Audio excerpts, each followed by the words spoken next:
GM everyone, welcome back to another episode of Touchgrass Podcast. We have Matt again from Sharplink. The first one we've done with Matt just for Sharplink. What they've been up to was super successful and we got great response from the community. So we want to have Matt again to kind of discuss like the broader landscape of DATs, understand how one is created, what's currently happening with different DATs, with Bitcoin, with other even ETH and other maybe even other digital assets, and also kind of give you an understanding of how these things will evolve as the market goes from bear to bull and bull to bear. Welcome to the show, Matt. How are you? I'm doing great. Thanks for having me back, guys. Awesome. Why don't we start with like a quick summary of the earnings call and what has changed for the ETH holdings for Sharplink, and we can get going. Yeah, so I think last time I spoke to you wasn't too long ago, but we had around 867,000 ETH. So now we have 869,154. And so, we can talk about that later, but, it's in line with our continued goal that regardless of where you are, bull market or bear market, taking that native yield approach and having a strategy that works both in the pro-cyclical environment where you can potentially raise more money from public markets as well as counter-cyclical, which we were arguably pretty risk off the last few months and things have started to turn around, but our strategy is designed to generate additional ETH per share regardless. So excited to keep that forward momentum going. We reported our 10K on Monday. We had our earnings call, answered some great questions from the 6 analysts who cover us. And I think the industry is really starting to understand DATs more on the institutional side. I think there's still a long way to go to getting everyone fully aware of the different meanings the word DAT can take. Like it's a very, I'd say it's a term that everyone uses for a company that holds crypto on their public balance sheet. But then that's where the distinction ends. Like it doesn't really differentiate between someone that's trying to run a MicroStrategy style play. Sharplink is trying to do native productivity. And so we tried to, I think, reinforce on the earnings call, like exactly what our strategy is, the native productivity element, bringing in a team to be able to manage the treasury in-house, generate these yield generative strategies, work with new partners in the ecosystem to try to deploy on chain and things like that. Every time we do one of these, whether it's a chat with you guys or if it's an earnings call, like the goal is always, can we give the market as much information as possible into what's happening so that they can make an informed decision, but also so that they can start to understand the difference between us and other treasuries. Yeah, and I think that's like a really good sort of foundation of what this episode will be. We'll talk about how, different DATs come to life, what their strategies are, what are the different elements that constituted that. I think a great starting point would be, Matt, like, how do you actually start that? Like, let's say there's an altcoin that's like, we want to start at that. What's like the starting step towards getting there? Yeah, so I think there's two ways that you can approach it. You can be an existing company who really believes in a given digital asset and decides that they want to incorporate a treasury strategy themselves without changing anything else about their core business. And you've seen this. I had the privilege of attending a conference for emerging treasuries or treasuries that were interested in exploring the strategy. A lot of it was actually Bitcoin focused. This was in like Q3, Q4 of last year.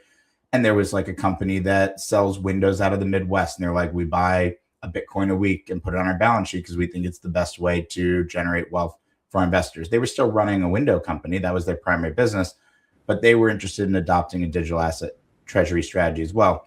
And then you have, I think, the flavor of things, which we saw a lot more of last year, which was companies that were looking to pivot into having the primary focus of their team be on the digital asset treasury. They still run the business that they were originally running, but I would say like a lot of the public focus and a lot of the additional people that are coming in, those are going to be focused on launching a treasury. And so we see a few different ways that people did this last year. I want to say around 200 companies raised money last year to put crypto on their public balance sheets. And we saw that happen in a few different ways. One was via SPACs, and that was, I think, the first iteration, especially at the beginning of last year. I think Cantor did the first deal. I think CUP1 was the first SPAC to happen last year, and that was for a Bitcoin treasury. And so a SPAC, special purpose acquisition company, Basically, it's a public company that just holds money in a trust. And honestly, a lot of the people that invest in those are basically just money market investors who are saying, hey, I'm going to get paid effectively my T-bill rate anyway. Let me go and put my money into this thing. Sometimes there's some warrant coverage associated with it, but usually it's just like a place to park funds. But what's interesting is that SPAC, people call them blank check companies, when they go and find a target, normally you just merge the two and you say, okay, great. This company is now public. This private company is now public, trading under the ticker of that SPAC. They'll often change the ticker thereafter. And then the folks that are in that original trust that was sitting there to basically guarantee that the deal could close are given the option at the end of the deal, the closing, do I want to redeem my money and not have any equity interest in the pro forma company, or do I want to keep my shares? Usually you just decide based on what the SPAC is trading at the time. So you have very little risk of doing that, but it's a much longer process to come to market. And there isn't necessarily an existing business that's already been publicly traded, is comfortable with the market, maybe already has coverage, a public market CFO in place. You truly are often assembling that full team because the people that are part of the SPAC company, the public vehicle, they're not usually there to stay on afterwards. And so we saw that with plenty of treasuries. There are still some that actually raise money that are potentially going to de-SPAC. I think Reserve One, they de-SPAC'd. I think there's another one, an Ethereum treasury, that is still waiting to de-SPAC that raised in, I want to say, September. So the process takes longer, but it is a lot quicker than doing a conventional IPO, which is sometimes a multi-year process of getting prepared and things like that. Now, the interesting thing about that is you raise money in a thing called a PIPE, a private investment in public equity, to go alongside these SPACs. And the reason for that is what I just mentioned before. Those folks that are sitting in the trust can redeem their funds at the end. The PIPE investors, they're intentionally investing in this, knowing what the business is going to potentially be after the closing. And so they're intentionally going in to what will be a digital asset treasury, whereas the people that went into the trust went into a trust before they had identified a target. That PIPE effectively guarantees there's sufficient capital for the deal to close. It also ensures that there's enough size and demand from the market to show that it's worth it to the SPAC company that make this their priority. And it also, in some cases, potentially gives you exposure to the underlying sooner. So in these pipes, sometimes we were seeing in-kind contributions. So I think at least one, if not two, of the Cantor SPACs last year for Bitcoin took in-kind Bitcoin contributions from Bitcoin whales and OGs who have low cost basis coins. That's really good, right? Like they were able to basically take their Bitcoin and put it into a public company, and now they have shares of a public company instead. There's more liquidity. They grew the size of the treasury, et cetera. That's version one. We saw a few of those happen at the beginning of the year. And then we saw something called, some people call it a reverse takeover, but it's effectively a pivot of management of an existing public company, combined with a large cash infusion from a PIPE deal to pivot into becoming an intentional treasury. The reason why people like doing these last year is your time to market is potentially a lot quicker because there's an existing company with a business running. And that's still going to be the case, but they've decided we do want to also incorporate a treasury strategy. Can we raise money to help us grow that treasury strategy? So the immediacy to market meant that some of these deals were able to get consummated in several weeks, whereas a SPAC can take 3-6 months, a full IPO can take a year. The immediacy to market is really important. You just have to ensure that you have really quality partners in the existing public company because you're effectively going to be merging two teams, right? You're going to be bringing in a team to focus on crypto and you have a team working on an existing business. They've got to work together. And so you want to, like any good business relationship, make sure that you're going to be working with people that you really like. And you have to basically go speed dating if you're going to make that decision in a matter of weeks. In the case of Sharplink, we had a lot more time on our side. Like we were the first Ethereum treasury to launch last year. So this wasn't about us like trying to race to market when a lot of the other deals started to happen. Like we had been working on this for a decent amount of time, contemplating how to do a treasury strategy. And we chose to do that existing public company, Sharplink, infusion of cash, 425 million pipe, because of the existing teams already was very crypto aware. They had already been working on things. We had a great team already here, and they were public with all the right attributes of a public company that make for a good treasury, one of which being a shelf. And we can talk about that maybe later, but that's kind of critical for your capital markets raising. And because then we were able to launch it before any of these other treasuries really started to try to replicate, we were able to raise $2.1 billion more over the summer in equity capital from the ATM alone. Got it. Like for example of how, let's say for example, is that how forward industries with Solana was done so quickly because of they already had the kind of tokens to fund? Is that how? Is that like an example for what you mentioned? If I recall, and there was a lot of deals, I do believe Forward Industries raised cash in a pipe deal and then purchased Solana. There might have been some in-kind contribution, but if I recall that deal, I do think that that was a cash deal. There were other Solana treasuries last year that I think took more in-kind tokens. I don't remember which ones. The great thing is with public companies, the amount of transparency. The documents might be long, although I will say that LLMs have helped me materially in processing these large documents. But anytime I would see one of these deals get announced, last year I was dropping it in to get a summary from ChatGPT, and you can get a good amount of information out of that thing pretty quickly. It's a dense doc, but really aren't looking for that many things. You're looking for how much money they raised, how they raised it, potentially who they took in as investors, like warrant coverage and things like that, to make sure that the economics are good for you, because you're investing in a company. You should do fundamental analysis on it. Not all DATs are created equal, and so you just want to make sure that you have the picture. There were a ton of DATs last year that raised in kind, though, because it was a good mechanism for capital raising. You went to the VCs, especially for altcoins, right? You went to the VCs who are large backers and holders of it, and you're like, hey, would you be interested in supporting this public treasury strategy pivot that we're looking to do with this public company as our partner? Would you be interested in just taking your existing tokens? And in a lot of cases, it wasn't a tax realization event. There's a lot of nuances there, but a lot of the times they were structured in a way that allowed them to just contribute in kind and not have to pay immediate taxes on the contribution, which is obviously a big selling point for funds who are extremely tax conscious for their investors. 100%. I mean, you mentioned the complexity of some of these things, like, and transparency as well. I think MicroStrategy is a lot more complex than people think, but they have all the information you need on the website, everything you can go and check live. So that kind of reassures what's actually happening. But Matt, I think more recently, I think what people want to hear and understand is these recent like a DAT is formed, but these companies are not stopping there. Where there are more and more entities that are kind of having these expansion of that initial original DAT. Like the DAT is launched, and then an investment asset management company is also launched with it. How does that work? Like for example, MicroStrategy, they have this new other arm that does just different things maybe, and which is currently only for management of their assets. Like why is there a separate entity needed when it comes to managing the holdings? Is it because of more flexibility? Yeah, so I think it varies based on the DAT.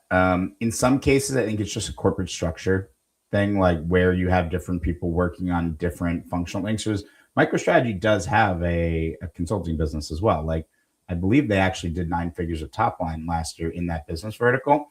And so, it's not the thing that they discuss most frequently, right? That's their Bitcoin accumulation strategy. So I actually am not overly familiar with the MicroStrategy corporate structure. My guess is that it has to just do with that and like where they're doing different business activities. Because to my knowledge, MicroStrategy does their asset management on team.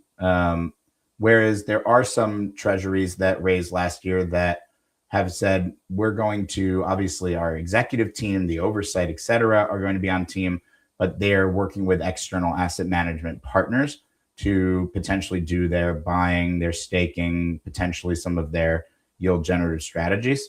And then there are others that are doing a hybrid approach. In the latter camp that we were discussing, that's where it's an external relationship. I think some of them did it for an expediency to market thing. It is really complicated to set up institutional grade infrastructure. And you really need to make sure that you're doing everything top notch when you are going to be taking public market money. Like, it's one thing for a fund to maybe make risk reward decisions in the interest of expense ratios. Public companies, you need to be as blue chip as it gets. So you're not going to compromise on any expense where security is concerned. For many of these that were scrambling to raise money once they saw that DATs were beginning to pick up momentum and they really wanted to get in early, they didn't have the 3 to 6 months to necessarily bring in their full team day one. So some of them partnered with external managers who already had infrastructure that could help them reach the market sooner. Got it. All right. I think the elephant in the room question is what's happening with these STRC product? Can you explain what the actual product is? How I understand it is Saylor is basically able to issue more and more shares, and as long as it stays around above 100, and he's giving the sweet, I think it's 9 to 11%, 11.5% yield, which is what institutions love. How does that actually work? Can you kind of simplify it for our audience? And how is Yeah. he able to do this in a market environment where everyone is kind of bearish? They're not that the confidence is not that high. Whereas Saylor is just buying, I think, 14,000 Bitcoin over the last week. How is this working? Yeah, so MicroStrategy has been an incredible pioneer in the capital market space. And through time, they continue to release new instruments trying to satiate different risk reward tolerances and different types of institutional players. Because we have to remember, MicroStrategy has been doing this since well before the ETFs existed. So for a long time, they were the only access schema that a lot of institutions were comfortable with to get exposure to Bitcoin. And so their common equity would be potentially how some of those institutions decided they want to get exposure to Bitcoin. But then you run into a unique problem with Bitcoin. And it's not that it's an issue, it's just a corporate structure thing, which is Bitcoin is not productive natively. So how do you generate additional Bitcoin per share? You can issue more equity when you're trading at a premium to your net asset value, which they do all the time. They did it in several, I think, $600 or $700 million last week alone. But they also added leverage via preferreds and via convertibles. Now, what this does is the common equity ends up being geared. There's leverage, embedded leverage. A lot of retail actually appreciates that, right? Your max loss is still the amount that you've invested in the equity, but you have the potential to see higher returns. Now, obviously, double-edged sword, but that fits a lot of people's risk profile. And it is a very good trading instrument as a result. It's higher beta. The way that they're able to do that is by issuing these preferreds and converts. So the preferreds, think of it kind of like a hybrid between a bond and equity. It has that yield payoff structure that makes it feel much more like fixed income. But in terms of like where you are in the capital stack, it is debentured like equity to other debt. So the debt holders are the first ones that would get repaid in the event of insolvency.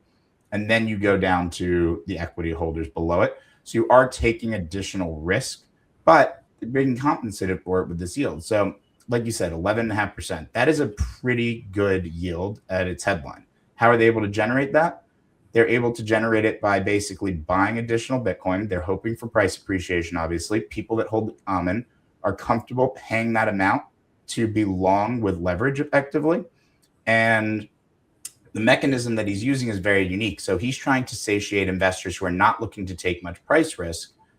And the way he does that is anytime it trades at 99, he's basically saying we would start buying more of it back. Anytime it's trading at 101, they're saying that they would issue more. And then if it's trading anywhere in between, he's going to adjust the interest that he's paying you, the dividend, which is a monthly dividend, which is very interesting because he's, I think, trying to make this an income producing product, but also make it something you can potentially put into your lifestyle portfolio. Like I think conceptually, if you wanted to retire on Bitcoin, this is one of those ideas where you're like, I like being long Bitcoin. I know that the more Bitcoin goes up, the more I'm collateralized, therefore the safer it gets.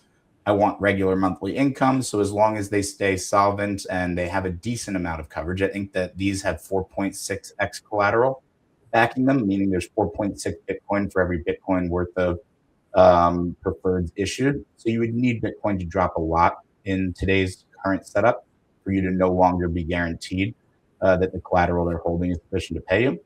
And in exchange, he's trying to keep the price fairly steady. People are saying it looks like a stable coin. It is most definitely not a stable coin. It is intentionally being maintained at this 100 price because he's not trying to create a product with price risk. He's trying to create a product with effectively Bitcoin backed credit risk.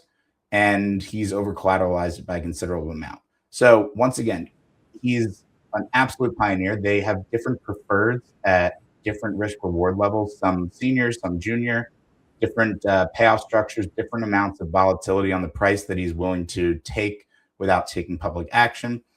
I will just say one thing, just because I never want to make it sound like I'm saying you should buy something or you shouldn't buy something. They explicitly say that they can pause dividends at any time. This is a preferred equity. It is at their discretion if they do want to pay out the preferred payment. Now, that is also a mechanism to keep them solvent, right? They want to have that escape valve.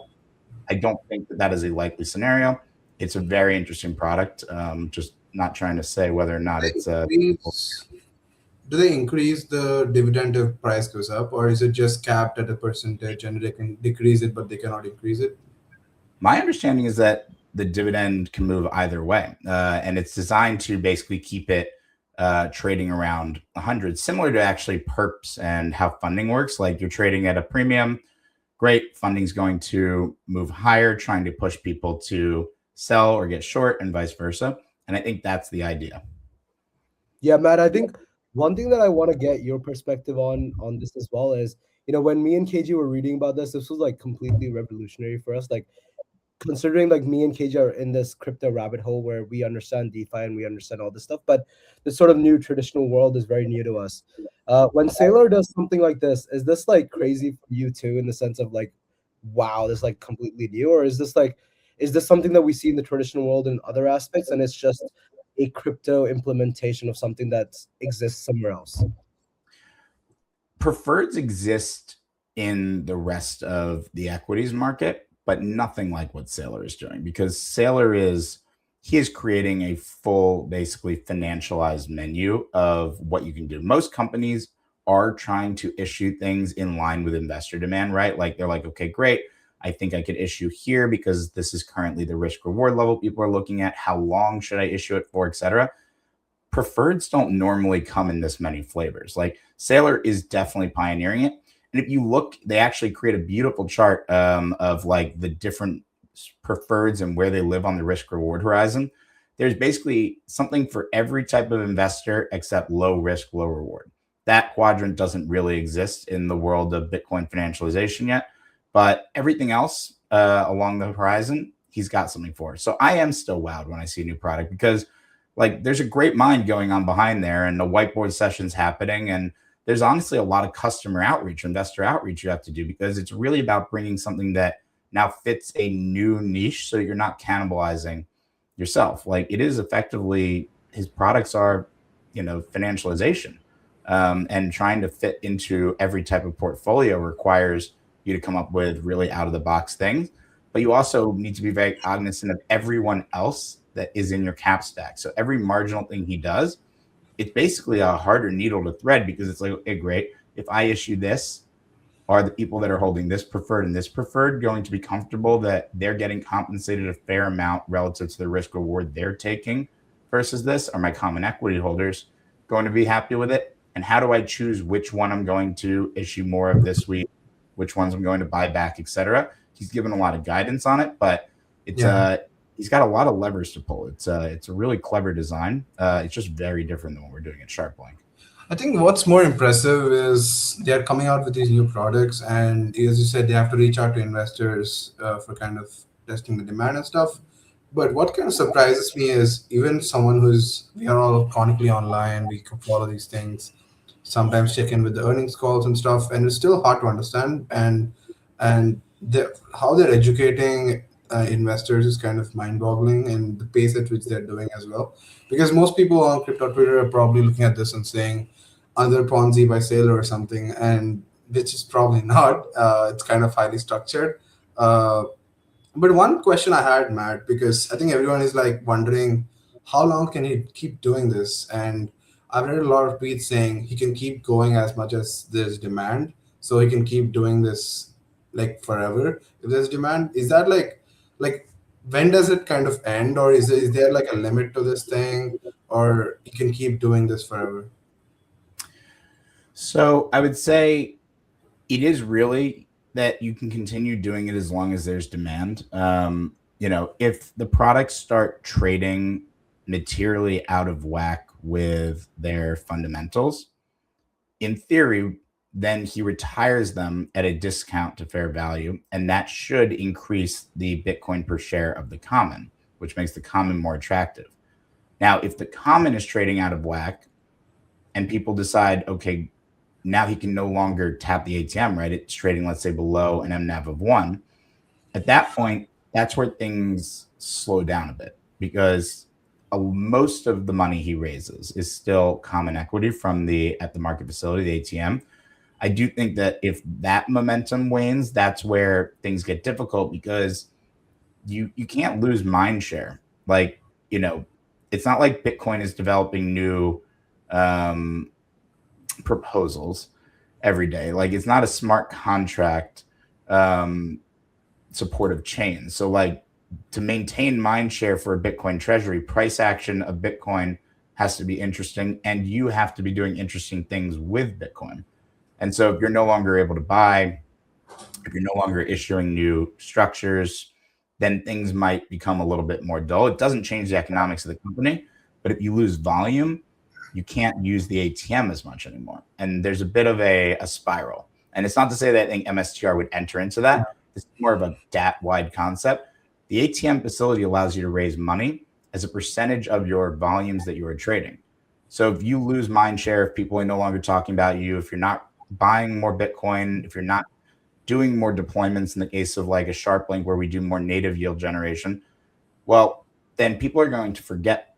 And if they're not trading you, you have no volumes to be able to use for the ATM down the line, at which point the convexity, that call option, that when markets do get a bit more euphoric and they start to reprice things to a fairer value above an MNAV of 1 that you would be able to tap the ATM, if you don't have volumes, that effective call option that some people make the decision to invest in a DAT for, it's gone. So that's, I think, the biggest risk. But he's done an incredible job of maintaining mind share, doing these new products to constantly stay relevant, to be nimble. And then he does his annual conference. I think he just had it in Vegas not very long ago, to talk to retail, to talk to institutions about what's going on. So I think they do a great job of getting out there, but that is technically, I think, like where the risk lies in that kind of strategy. I mean, I wonder what the AI memes he has comes into the strategy of mindshare as well. But like, I want to ask, because you said it's important for them to be in top of mindshare and to be on top of people's mind. But one thing I think everyone is kind of wondering is someone, like they think Saylor as one entity, even though he's not. But the perception of him buying, I think it's right now, I don't know, 3 point some percent of entire Bitcoin supply. How much is too much when one person or one entity holds so much supply? Does that change public perception? Like, for example, I think many people kind of made this case where it's, if for bigger investors, maybe they are not willing to take the risk when one person controls so much of Bitcoin. Is that something you guys think about as well, or at least in the ETH circles where someone owning too much ETH? Is that the risk factor? What do you think about someone owning too much supply, and when is it become too much? It's a great question. I think it very much depends on the chain and the consensus mechanism. So in the case of Bitcoin, obviously at some point, if a single entity owns too much of it, I think it just becomes a liquidity problem. Like, but in the case of Bitcoin, at least, I don't think it becomes a governance problem. In the case of Ethereum and many other programmable chains, I do believe that you need to start considering the network security.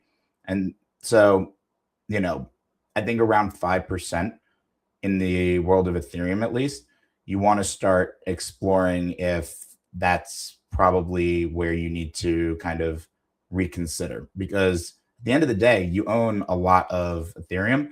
You want to do things that are good for shareholders, but also good for the Ethereum ecosystem. And so, if every time you buy more, you are being perceived as reducing the security of the network that you are working to help build and help to build a vibrant ecosystem around, you're no longer helping your shareholders.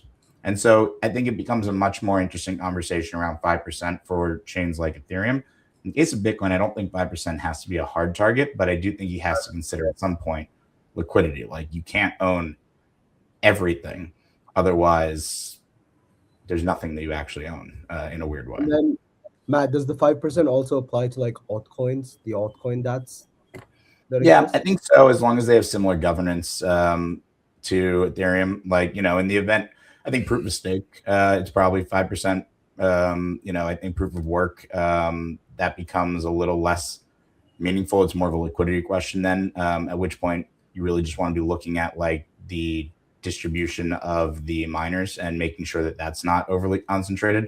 It's one of the reasons why, we talk about the number of validators as well. Like, the distributed part is the most important thing. Like, that was the original first principles of crypto and blockchain. And so if too much goes to a single centralized actor, especially if it's an actor whose intentions or incentives deviate from that of the community by too much, it starts to work against you. So I think 5% is a good back of the envelope, but it really does depend on each protocol's governance, because there might be nuances that change that higher or lower. That makes sense. And then would you say the burden of initiating that conversation holds on the foundation of that team? Like, in a case where some entity owns 5% of Ethereum, would you assume the Ethereum Foundation to reach out and be like, hey, this is what we think is a creative solution for you to be aligned with the Ethereum community? What happens, and maybe that happens more often in an altcoin situation where it is a lot easier to buy 5% of the supply. What do you think would happen in that scenario? If it was a private investor, I would say that the foundation should certainly be the one to make contact first, right? In the case of a public treasury company, I think you can make the argument that the treasury should start to publicly discuss their intentions, right? Like, you obviously have to do these things in public, but like what I said, if you own too much of it, if you're going to be a destabilizing effect to the network whose token you own so much of, that's not good for shareholders. So it should almost be part of your explicit planning that you are basically giving guidance on. Like, hey, we're at 2.5%. We think that if we got to this level, we would take the following actions, or we would pause here to give that guidance to the market. And then the foundation can be a recipient of that information, just like the rest of the public concurrently. Certainly, if they see someone accumulating really quickly, looking like they're going to blow through that level, and they're not making a good faith effort to get in contact, then yeah, I think a foundation should probably reach out, because centralization is a major risk factor for them. Yeah, Yeah. raise money. It's all, I feel like when it comes to DATs, the face of a DAT has a lot to do with it. Like, for example, for MicroStrategy, Saylor, Tom Lee for Bitmine and what they're doing. Do you think like it makes a difference who, if someone else represented those companies? Do you think the outcome would be a lot different? And how important is the representation of a DAT? More than just the products they're selling and the yield they're giving, because it is kind of a trust game. And yeah, your thoughts on that? Yeah, I think you hit the nail on the head. It's a trust game. I think that the people who are speaking to investors and the public generally about the strategy are fairly crucial to the strategy's ability to grow, because this is such an early adopter industry. Like, we're not just Bitcoin and Ethereum being early adopter technologies, but now digital asset treasuries being a new construct that Wall Street is very much still coming up to speed with. you have to be able to articulate what you do, why what you do makes sense, what is the risk reward profile of what you're doing, who it might be suitable for, who it might not be suitable for. And you have to speak the language of whoever you're speaking to. Like when we go and speak to a pension, endowment, sovereign, some of them are coming in with zero crypto experience and zero crypto exposure. Some of them are coming in deeply aware, having held native tokens, having done their own staking, having owned MicroStrategy or some of their preferred instruments. You have to be able to really communicate the strategy well, because Wall Street doesn't want to underwrite black box strategies. And especially now that there's 200 or so companies doing it, you got to be able to communicate what you're doing and why it's different than the other folks. Because, everyone knows, what Apple does, right? Like everyone knows what Walmart does. But I don't know that everyone understands the difference between different digital asset treasuries. Like they might just see a Bitcoin treasury and say, this Bitcoin treasury is the same as this Bitcoin treasury. I'm going to buy or sell it based on my view of Bitcoin. In reality, it's no different than any other company. You decide you want to put dollars to work, or you decide you want to put ETH to work effectively. That's what you're doing in the case of investing in ETH treasury. So you got to make the same considerations. 100%. The final question that I had, and I think this is still not discussed that much in terms of a bear case or kind of a negative sentiment, maybe for appeal for Bitcoin and other digital assets. But what are your thoughts on when all these DATs are US centric and people who are putting money are mostly US institutions? It's kind of, do you think it's deviating crypto's vision of this global appeal? Does that stop you guys? Does that stop other outside investors to come in? Because it has become like crypto has become this US thing and the world is not that participating as you would like. Is that global appeal kind of fading, do you think, with all these ETFs and DATs kind of just being US centric? Is that like a conversation even at this point? It is a conversation because the interesting thing is that for a long time, you could say that the US was maybe fighting crypto from a policy perspective. And then in the last year has really embraced it. As a result, I would say you saw a considerable amount of capital flowing into the US crypto markets. At the end of the day, one ETH is still one ETH, but when it comes to the public market structures, the US has some of the deepest capital markets in the world. And because these strategies, at least in a lot of the financialized cases, rely on public markets to be able to, public capital markets to be able to raise additional funding through time, you run into a bit of a dilemma if you're trying to run one out of another country. And so what you'll end up seeing is foreign issuers. Like you'll see companies based in other countries, but listed on the NASDAQ, listed on the New York Stock Exchange. Now, that being said, there were a number of DATs last year that launched outside the US. There's actually an Ethereum treasury called Quantum Solutions that launched out of Japan. There's a Bitcoin treasury, I think it was called Satsuma, that launched in London. I know that there was an Israeli treasury and a number of others that I'm sure I'm missing right now. They didn't necessarily get the same amount of headlines, at least in the States. I'm sure locally it was a big event, but those capital markets are generally speaking smaller over there. So I think just on a proportional basis, they don't get the same amount of headlines just because they don't buy the same amount of tokens. Got it. And Matt, like, I see that we are having finally some green candles the last couple of days. And I think it's still kind of gloomy and bear market vibes only, even though given all the macro stuff that's been happening. And how is Sharplink being positioned during these macro headwinds? And I know that you said our focus is generating the maximum yield, and we're earning almost $1 million a week, which is great. But what is the approach for Sharplink during these different headwinds? Is something change? Anything you guys are changing in your approach? How much you're being involved in the ETH development and stuff? But yeah, what's your approach been? Yeah, so I think there's two primary things. One is resilience. So we did not take on any debt, issue any preferreds, in part because we wanted to make sure that we maintained that strength, regardless of price action in the short term. We didn't want to constantly be having a conversation with investors about where the forced liquidation price might be. And quite frankly, with most of the investors we were speaking to on the institutional side, they were looking for a linear wealth accumulation vehicle. They weren't looking to have that variable gearing ratio that occurs in a common equity that has a debt and preferred equity stack sitting above it, right? That gives you leverage.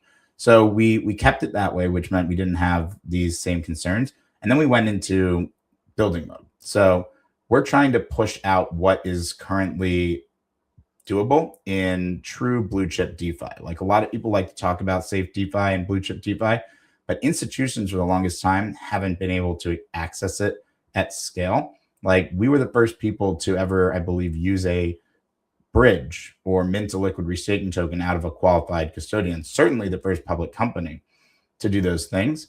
And we're trying to work with our partners to be able to do as much on-chain activity as possible that we can do in a de-risked, safe way and generate heightened yield. So they say that, bull market conferences are where you're effectively going to just hear word salad from hundreds of different tables.